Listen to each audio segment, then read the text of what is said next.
Vous avez passé toute votre vie à essayer de gagner, gagner au travail, gagner en amour, gagner le bonheur. Mais Alan Watts a découvert quelque chose qui va détruire tout ce que vous croyez savoir du succès. Et si je vous disais que l'idée même de gagner à la vie, c'est comme essayer d'atteindre l'horizon? Plus vous courez, plus il s'éloigne. Et le pire, vous êtes tellement obsédé par l'arrivée que vous avez oublié de vivre. Alan Watts ne dit pas que vous êtes un échec. Il dit quelque chose de bien plus perturbant, que le succès et l'échec sont les deux faces d'une même illusion. Et tant que vous jouerez à ce jeu, vous serez pris dans une boucle infinie de souffrance. Mais il a aussi révélé la sortie. Et c'est si simple que l'ego résistera de toutes ses forces. Ressentez cela maintenant.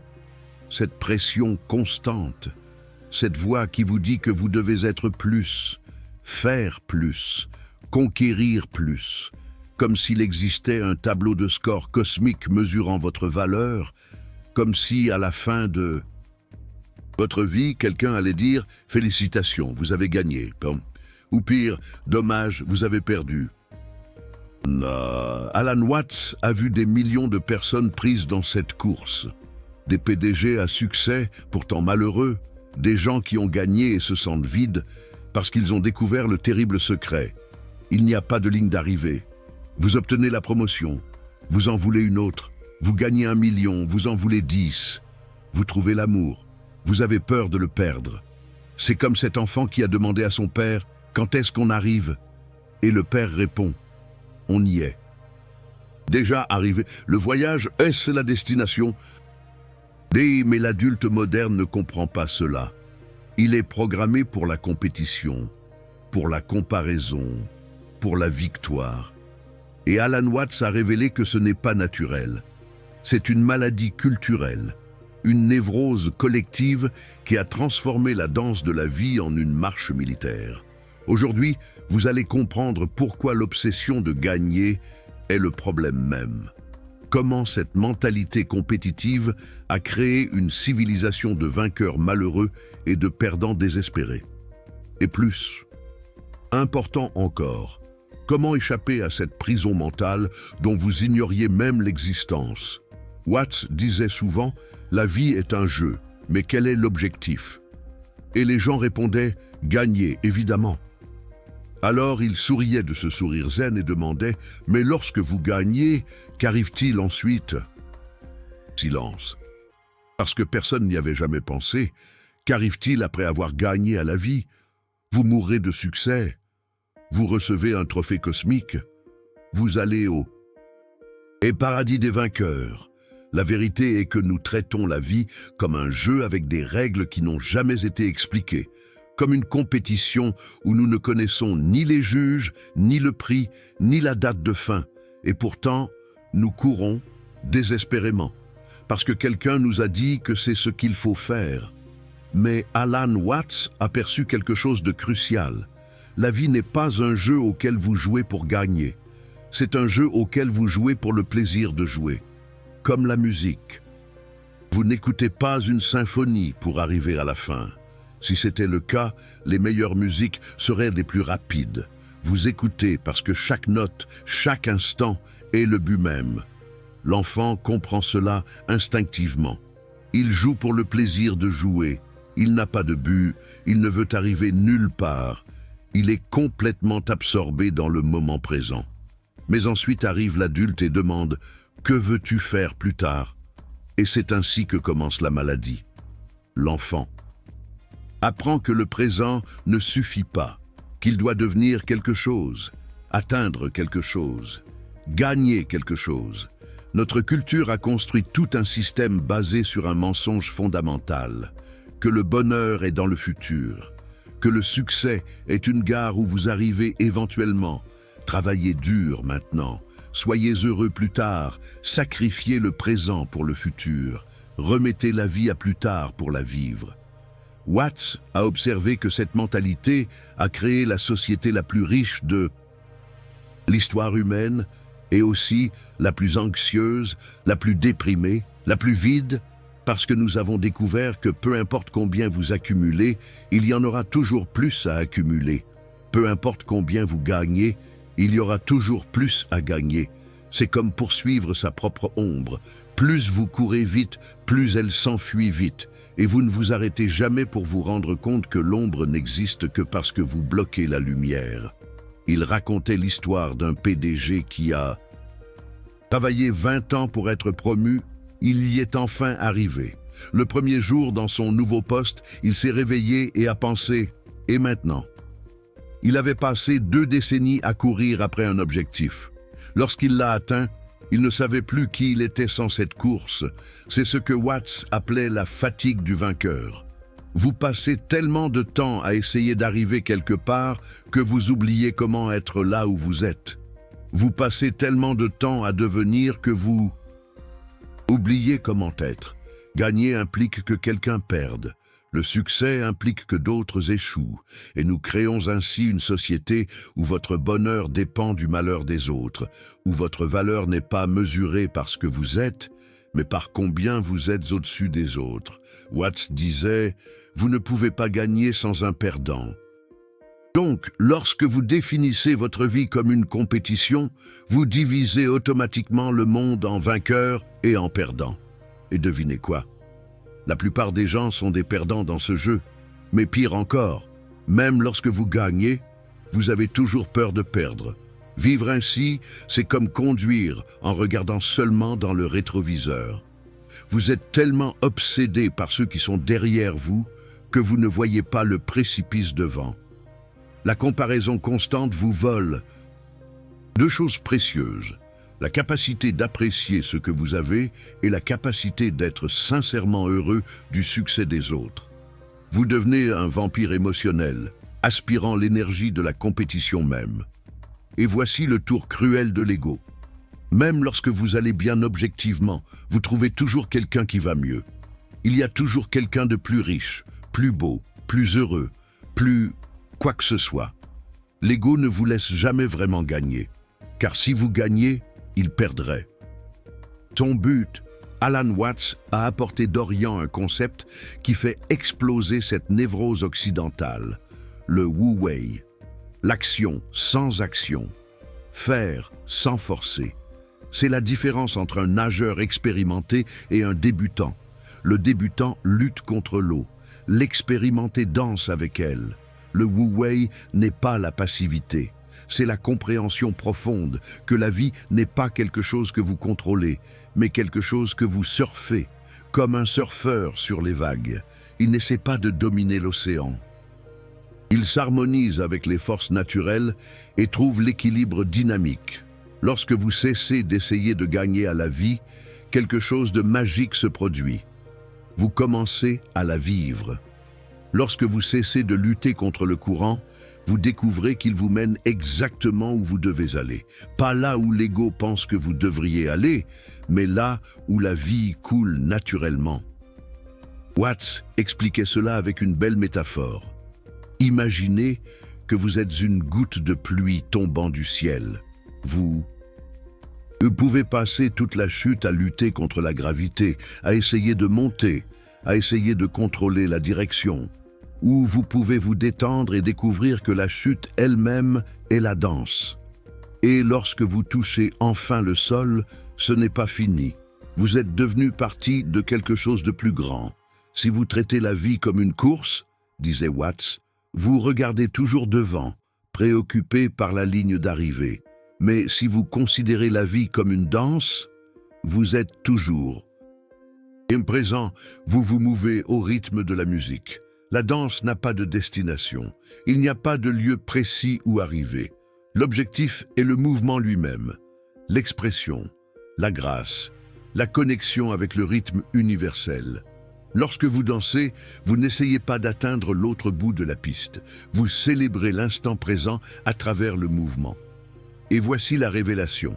Votre vie est déjà une danse. Vous essayez simplement de la transformer en course effrénée. Votre cœur bat haut. Rythme cosmique. Votre respiration est une valse avec l'univers. Vos pas, une samba avec la gravité. La seule chose que vous devez faire est de cesser de lutter contre la musique. Watts a observé que dans la nature, rien ne rivalise au sens humain névrotique. Les arbres n'essaient pas de pousser plus vite que les autres arbres. Ils poussent à leur vitesse naturelle, répondant à la lumière, à l'eau, aux saisons. Un fleuve n'essaie pas d'être plus fleuve qu'un autre fleuve. Il coule simplement, trouvant le chemin le plus naturel vers la mer. Toute l'anxiété moderne provient d'une croyance erronée, qu'il existe un point final où vous arriverez enfin et pourrez vous reposer, où vous serez officiellement couronné de succès, où la vie dira « Voilà, maintenant vous pouvez être heureux ». Mais Watts a révélé une vérité troublante. Il n'y a pas de ligne d'arrivée. La vie est un processus continu, pas un objectif à atteindre. C'est comme l'horizon, toujours à distance, peu importe combien vous marchez dans sa direction. Un idéal inaccessible, toujours juste devant vous. Cette compréhension peut être libératrice ou terrifiante, selon votre niveau de conscience. Pour l'ego, c'est terrible car cela signifie qu'il n'y aura jamais de moment de victoire définitive. Pour l'âme, c'est libérateur, car cela signifie que vous n'avez pas besoin d'attendre un futur hypothétique pour commencer à vivre. La culture orientale a toujours compris cela. C'est pourquoi il existe des concepts comme l'esprit de débutant dans le zen. L'idée que peu importe votre évolution, vous recommencez toujours. Vous êtes toujours en train d'apprendre. Vous êtes toujours en train de devenir. Le maître zen n'est pas quelqu'un qui est arrivé. C'est quelqu'un qui accepte pleinement d'être toujours en chemin.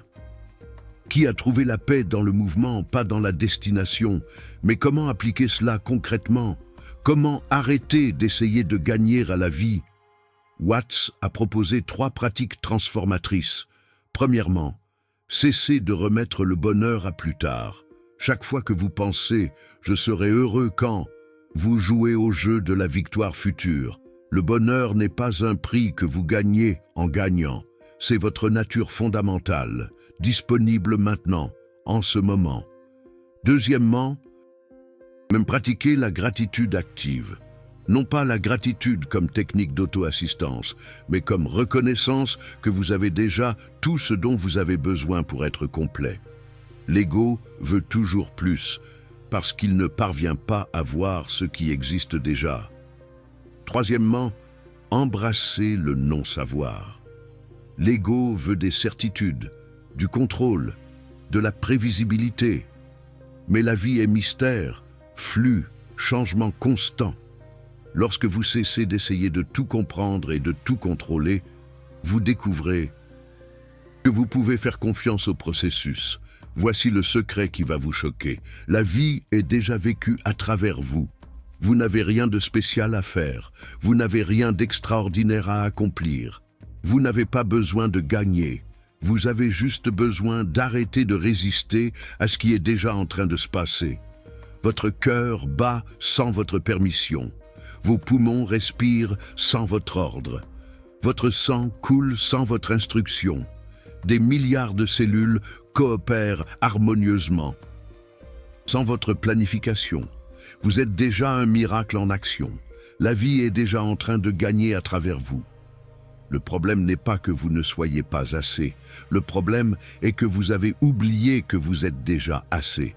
Non pas parce que vous avez conquis quelque chose, non pas parce que vous avez prouvé votre valeur, mais parce que votre existence même est la valeur. Watts avait l'habitude de dire « Vous êtes un événement unique dans l'univers. Il n'y a jamais eu un autre vous. Il n'y aura jamais un autre vous. Votre configuration spécifique de conscience est irremplaçable, non pas parce que vous êtes spécial au sens égocentrique, mais parce que vous êtes une expression unique de la vie elle-même. Lorsque vous comprenez vraiment cela, quelque chose de révolutionnaire se produit. Vous cessez de rivaliser et vous commencez à contribuer. Vous cessez d'essayer de prouver votre valeur et vous commencez à exprimer votre essence. Vous cessez de lutter pour une place au soleil et Vous réalisez que vous êtes le soleil. Cela ne signifie pas devenir un rêveur passif, cela signifie devenir un participant conscient. Vous allez toujours travailler, créer, construire, vous relier, mais non plus comme quelqu'un qui essaie de gagner à la vie, comme quelqu'un qui célèbre la vie à travers l'action. La différence est subtile mais révolutionnaire. Auparavant, vous faisiez les choses pour obtenir quelque chose. Maintenant, vous faites les choses parce que c'est votre nature de le faire. C'est la différence entre un danseur forcé et un danseur inspiré. Les mouvements peuvent être similaires, mais l'énergie est complètement différente. Et voici l'ironie finale. Lorsque vous cessez d'essayer de gagner, vous obtenez souvent bien plus que lorsque vous étiez obsédé par la victoire. Parce que maintenant vous êtes en harmonie avec la vie. Vous ne la combattez plus. Parce que vous opérez à partir de l'abondance, pas de la pénurie. Parce que vous créez à partir de l'amour, pas de la peur. Mais le plus important, vous découvrez que vous n'avez jamais eu besoin de gagner quoi que ce soit. Que la vie n'était pas un problème à résoudre, mais un mystère à vivre. Que ce que vous cherchiez dehors était déjà là-dedans. Que vous n'avez pas besoin de devenir quelqu'un de spécial, parce que vous êtes déjà quelque chose de miraculeux. La prochaine fois que vous ressentirez cette pression familière de gagner, d'être plus, d'obtenir plus, arrêtez, respirez. Et souvenez-vous des paroles d'Alan Watts. La vie n'est pas quelque chose qui vous arrive. Vous êtes quelque chose qui arrive dans la vie. Et lorsque vous comprenez cela complètement, il n'y a plus rien à gagner. Parce que vous réalisez que vous êtes déjà la victoire. Non pas parce que vous avez conquis quelque chose d'extérieur, mais parce que vous avez finalement reconnu ce qui a toujours été intérieur. C'est le Wu Wei. C'est la sagesse zen. C'est l'art de vivre sans essayer de gagner à la vie. Si cette vidéo vous a profondément touché, pensez à soutenir la chaîne avec un super thanks. Votre contribution nous permet de continuer à apporter ces idées transformatrices d'Alan Watts. Et si vous souhaitez approfondir la sagesse zen appliquée à la vie moderne, abonnez-vous et activez les notifications. Car le voyage de la connaissance de soi n'a pas de ligne d'arrivée. Et c'est exactement là sa beauté. Rappelez-vous, vous n'avez pas besoin de gagner à la vie. Vous avez juste besoin de la vivre. Et lorsque vous comprenez cela complètement, vous découvrez que vous avez déjà gagné, parce que vous avez arrêté de jouer au jeu. Mais laissez-moi vous raconter une histoire qu'Alan Watts aimait partager, car elle illustre parfaitement cette transformation. Il s'agissait d'un homme qui a passé 40 ans à escalader une montagne. Chaque jour, il montait un peu plus haut, regardant toujours le sommet, toujours pensant « Quand j'arriverai là-haut, je serai enfin heureux, j'aurai enfin gagné. » À 60 ans, il est enfin arrivé au sommet. Il a regardé autour de lui et il s'est rendu compte qu'il avait perdu 40 ans de sa vie à ne regarder que vers le haut. Il n'avait pas vu les fleurs sur le chemin. Il n'avait pas senti le vent sur sa peau. Il n'avait pas entendu les oiseaux chanter. Il n'avait pas savouré l'acte même de l'ascension. Et puis, il a compris. La montagne n'était pas là pour être conquise. Elle était là pour être vécue. Chaque pas était la destination même. Chaque respiration, la victoire elle-même. Voilà la différence entre vivre en essayant de gagner et vivre en savourant l'instant. Entre être un conquérant et être un contemplatif. Entre traiter la vie comme un problème et la traiter comme un poème. Watts parlait souvent de la différence entre ce qu'il appelait le temps linéaire et le temps circulaire. Dans le temps linéaire, vous allez toujours de A à B, toujours en progrès, toujours en avance. C'est le temps de la productivité, de l'efficacité, des résultats. Mais il existe un autre type de temps, le temps circulaire. C'est le temps de la musique, de la danse, de la méditation, où chaque instant est complet en soi. Où vous n'allez nulle part parce que vous êtes déjà où vous devez être. L'Occident s'est perdu dans le temps linéaire. C'est pourquoi nous avons créé cette obsession maladive du progrès, de la croissance, du plus.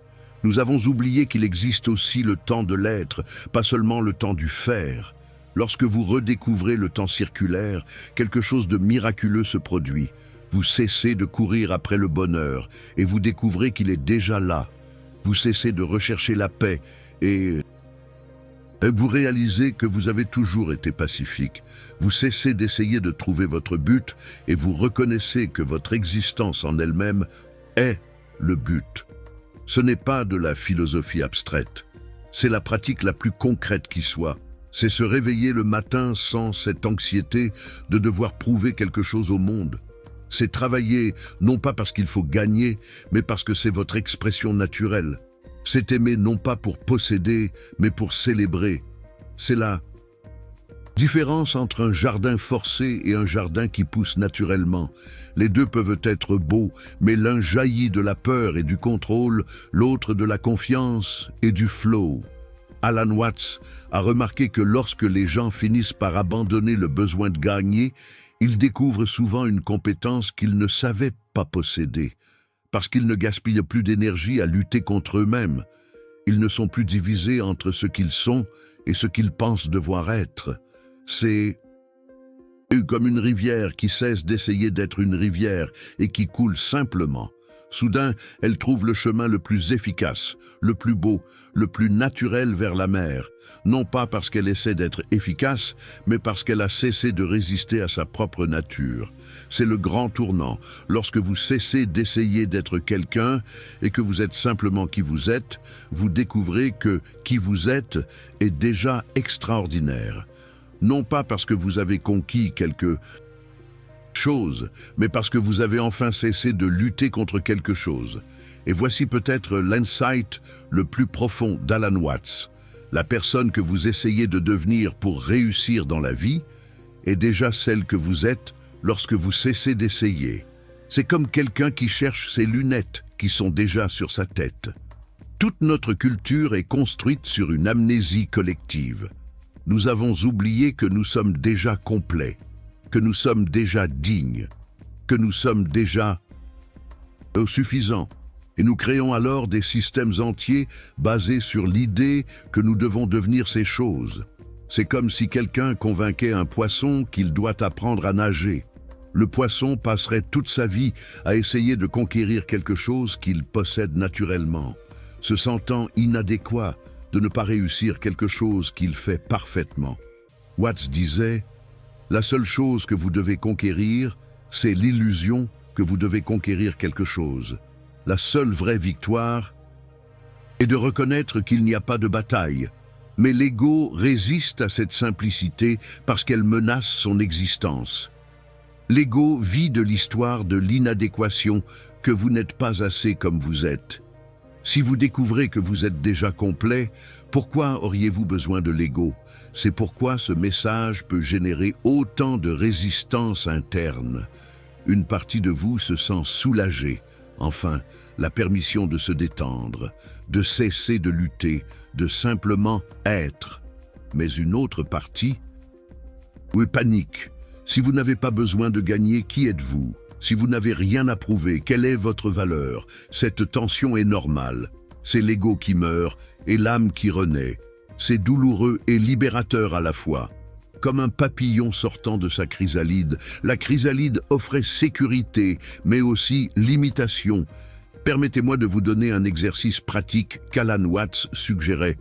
Ce soir, avant de dormir, posez-vous cette question. Si je me réveillais demain et que je n'avais rien à gagner, rien à prouver, rien à conquérir, que ferais-je? La première réponse qui vous viendra sera probablement de l'ego. Rien. Je deviendrai un fainéant. Je perdrai toute motivation.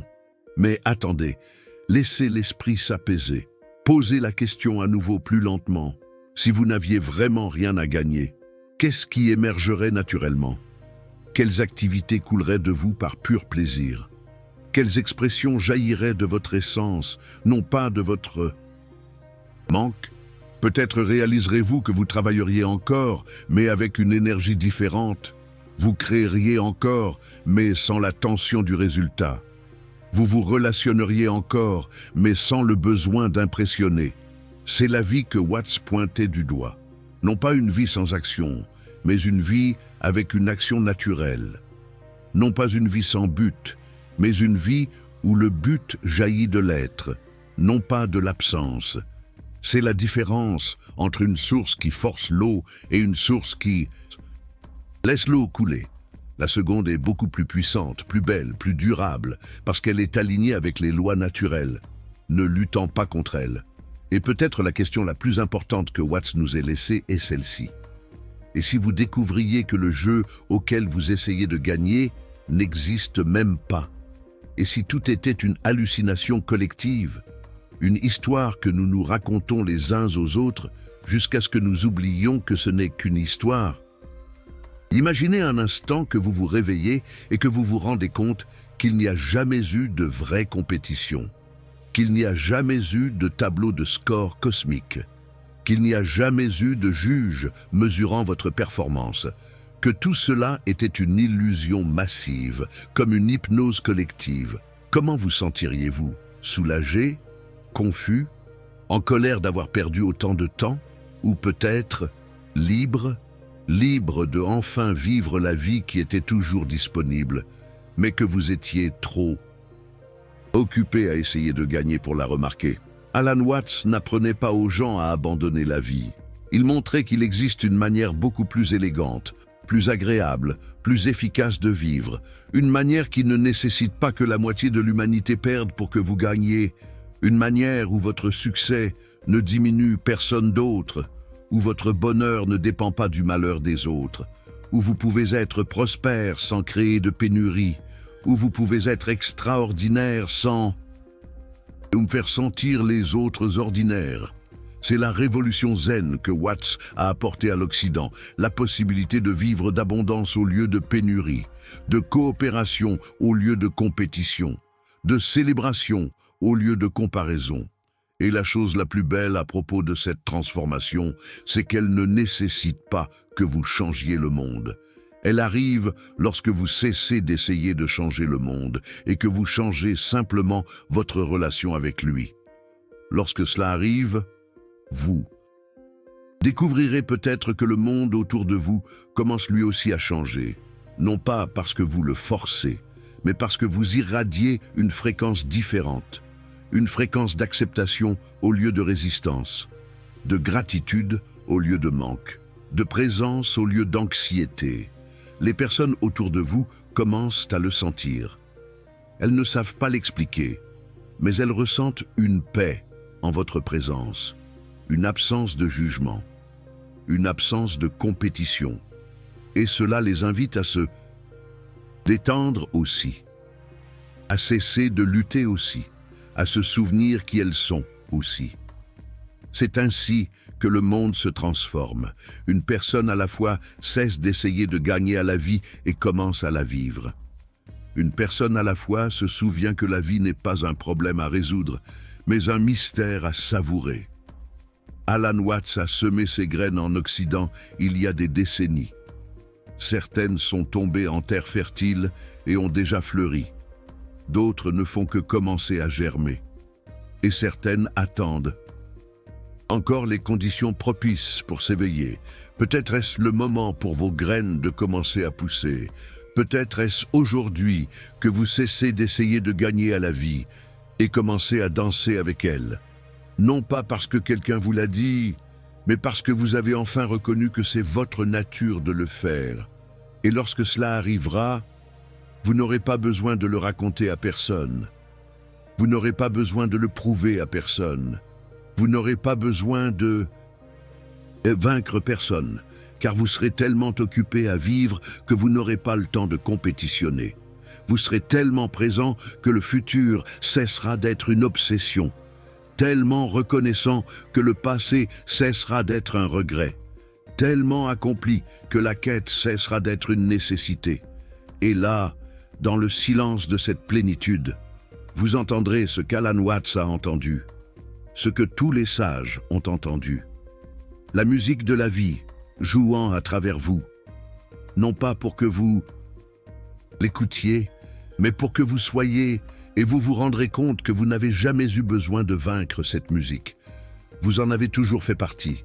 Vous avez toujours été une des notes de la symphonie cosmique. La seule chose qui a changé, c'est que maintenant vous le savez. Et le savoir, c'est tout. C'est la victoire qui n'est pas une victoire. C'est le succès qui n'a pas besoin d'échec. C'est l'arrivée qui a toujours été là. Bienvenue de retour à la vie. Bienvenue de retour à ce que vous avez toujours été. Bienvenue de retour au foyer que vous n'avez jamais quitté. Mais peut-être vous demandez-vous, comment vais-je appliquer cela dans le monde réel? Comment vais-je cesser de compétitionner dans une société qui n'est que compétition? Alan Watts a été confronté à cette question exactement des centaines de fois. Et sa réponse a toujours surpris les gens. Il disait, vous n'avez pas besoin de sortir de la société. Vous devez être dans la société sans que la société soit en vous. C'est la différence entre être un acteur qui s'identifie complètement à son personnage et un acteur qui sait qu'il joue un rôle. Vous travaillerez toujours, vous aurez toujours des objectifs, vous chercherez toujours des résultats. Mais maintenant, vous savez que c'est un jeu auquel vous jouez, pas qui vous êtes. C'est une danse que vous dansez, pas votre identité. Cette distinction change tout. Lorsque vous perdez un marché, ce n'est pas vous qui avez perdu, c'est le personnage. Lorsque vous obtenez une promotion, ce n'est pas vous qui avez gagné, c'est le rôle que vous jouez. Et vous, l'acteur derrière tout cela, restez intact par ces fluctuations superficielles. Watts utilisait souvent l'exemple de l'océan et des vagues. Les vagues montent et descendent. Certaines sont grandes, d'autres petites. Certaines sont admirées, d'autres ignorées. Mais l'océan reste l'océan. Indépendamment des vagues, vous êtes l'océan, pas les vagues. Vos victoires et vos défaites sont des vagues. Et vos succès et vos échecs sont des vagues. Vos joies et vos tristesses sont des vagues. Mais l'essence de ce que vous êtes, cette conscience qui observe tout cela, c'est l'océan. Et l'océan ne gagne jamais et ne perd jamais. Il est simplement. Lorsque vous vivez de cette perspective, une chose étrange se produit. Vous devenez meilleur au jeu de la vie, non pas parce que vous essayez de gagner, mais parce que vous ne perdez plus d'énergie à avoir peur de perdre. Toute cette tension que vous portiez, toute cette anxiété concernant les résultats, toute cette pression auto-imposée disparaît. Et lorsque la tension disparaît, votre performance naturelle émerge. C'est comme un musicien qui cesse de se soucier des erreurs et se perd dans la musique. Soudain, les doigts trouvent les bonnes notes d'eux-mêmes. La musique coule à travers lui sans effort. C'est la productivité sans stress, l'ambition sans anxiété, le succès sans souffrance. Non pas parce que vous ne vous souciez pas des résultats, mais parce que vous ne vous y identifiez pas. Alan Watts a observé que les plus grands artistes, athlètes et innovateurs fonctionnent souvent à partir de cet état. Ils sont complètement absorbés par le processus, pas obsédés par le résultat. Ils jouent au plus haut niveau.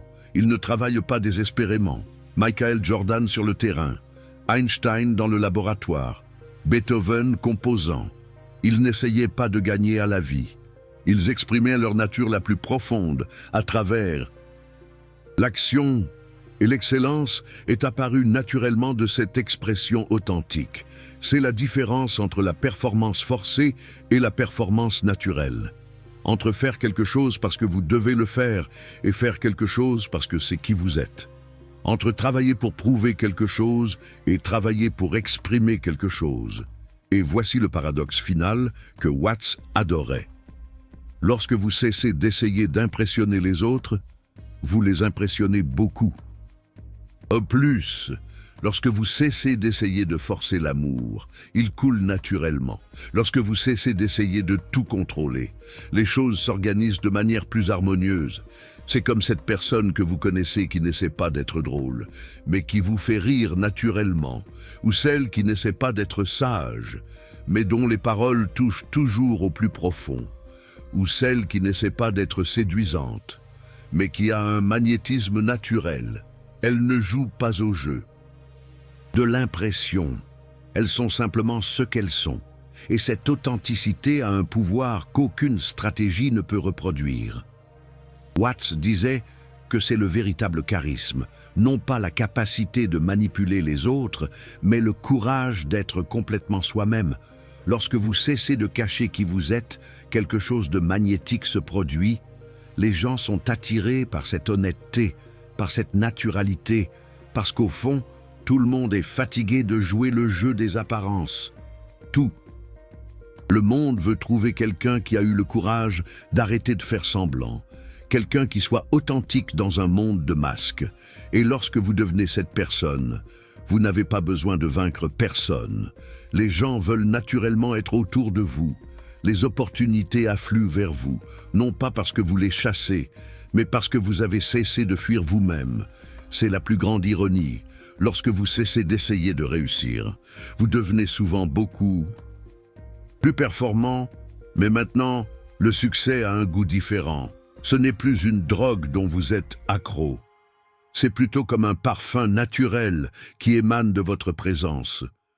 Vous pouvez l'apprécier lorsqu'il arrive, mais vous ne désespérez pas lorsqu'il n'est pas là, parce que vous avez découvert quelque chose de bien plus stable que n'importe quel succès extérieur. La satisfaction d'être simplement qui vous êtes.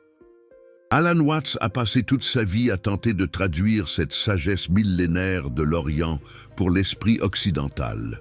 Il savait que ce n'était pas facile.